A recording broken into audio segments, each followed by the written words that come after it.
Excellent. Okay, thanks for that, Paul. Hello, everybody. Nice to see you, Bob. It's been a long time. What I'm going to do is just run through a couple of maps I've been sort of playing with. I'm a housing market analyst, so this is not my territory in terms of health data specifically, but I do have some background in obviously mapping health geographies. I am an independent sort of freelancer. I do get commissioned occasionally to do stuff with health geographies, and I'll touch on that. I pulled a very quick slide deck together, which I can share with everybody. So I'll share screen if I may, and hopefully find my presentation. So if I share, can you see that? Yeah, thanks, Paul. Okay, I'm going to really fly through a few things. As I said, I'll share this. There'll be links to some maps. Tiny bit about me. Trained as an architect before computers. Got out of it in the early 90s because I realized I wasn't going to be any good at it. Got into business and research and became aware of GIS maps. This was 94, 95. Decided I needed to buy a license for MapInfo on the Mac. This is really early days.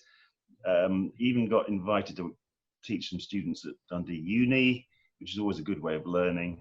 So I was about 2 chapters ahead of them, but got fascinated about what you can do with these tools. And the housing market was one area I was looking at closely.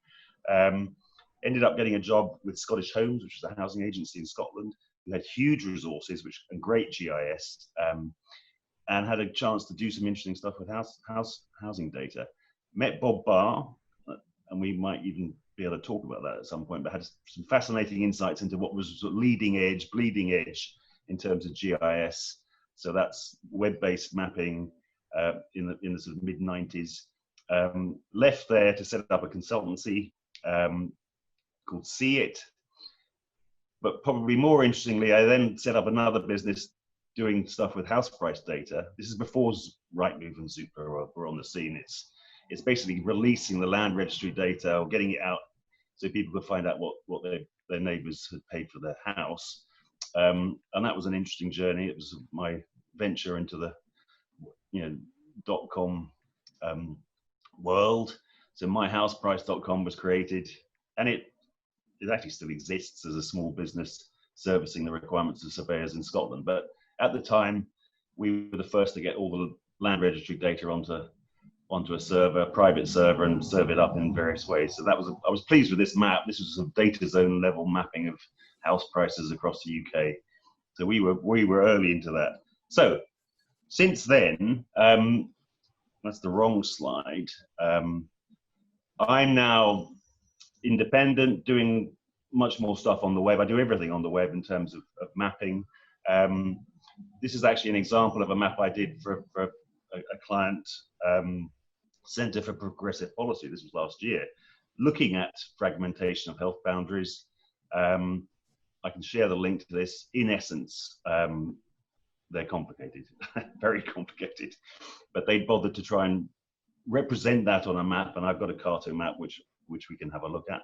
But the main sort of topic I wanted to really touch on was the COVID-19 data. I've been sort of mapping it just out of curiosity. I wasn't commissioned to do this, but this stuff is important. As Thomas, anybody that's looking at this granular data is coming up against very interesting sort of issues about geography all the time. So what I've got is an interactive map, and I welcome you to sort of go and have a look at that. If you go j.mp/COVID-19 population density map, what I'm going to do is actually just go into that map, which you will be able to do as well, just so we can consider what data is actually there. Those blobs are the COVID-19 deaths at the MSOA level. So these are using the centroid of the MSOA, which ONS provided. And if I need to move my screen over, bear with me, because I'm just having issues with my windows. Let's get Zoom chat out of the way. So in essence, we know, I'm using Carto here, one of my favorite web-based mapping platforms. Very quick to share map. And we're getting a sense here of obviously where most of those COVID deaths are concentrated. But clearly that's just points on a map. There's so many other issues related to that data. And if we zoom in, let's have a look at, say, Birmingham. Other maps that I've created in the past include population density. So let's have a look at that as a grid. We can bring that in really nice and quickly. Just start exploring. This is really what I was using it for. Seeing how layers interact or don't, different geographies. We can look at things like, rather than the points, we can look at the rates. So I could turn on COVID rates and turn off the population grid, obviously, and just start playing around with this and trying to understand what's going on, because it is going to be one of the, it's the biggest topic, spatial topics of our time. So I can't say anything. I can't say what this means. All I'm trying to do is see patterns by mapping the information. If I put on deprivation, I know Tom Worth at ODI did some really interesting analysis using the deprivation data.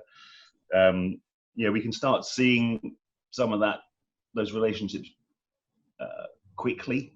I'm not to say there's causal relationships here, but it does help to be able to map it very fast.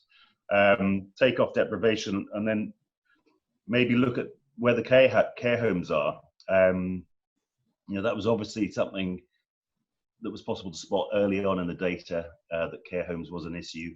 Certainly in Scotland, where at 1.60% of the deaths were happening in care homes. So again, this is open data that Geolytics actually provided. So these dots, I'm clustering them here. I was trying to get a sense of, were there high concentrations in relation to where the care homes were, but they're only postcode based. So that's on there. Take the care homes off and maybe have a look at household size. Obviously, there's been a lot of talk about ethnic minorities being more likely to die of COVID. I happened to just pull off the data that was persons per household, because that might have some issue, or might be an issue. Again, this is me just visualizing. I'm not actually doing any further analysis, but I do think it's a very powerful way of getting across lots of information. So if I click back to the, so that's the map. Another, bear with me, I've jumped way ahead. So we have the map. Data on total deaths is obviously a very interesting topic, a key topic, and I've actually been much more interested in excess mortality, also actual date of death. That's really very important. This is a chart I actually pulled together last night after watching Newsnight, because the numbers actually of actual deaths per day are the blue line. The red line there is the registration dates, and you can get a sense of what's going on. Obviously, that line is looking like it's going down nicely, so hopefully we are actually at this point in time, we are actually on the 3rd of June, 4th of June here. So whether that line actually is there now, we will know in 2 weeks' time. So these are big questions.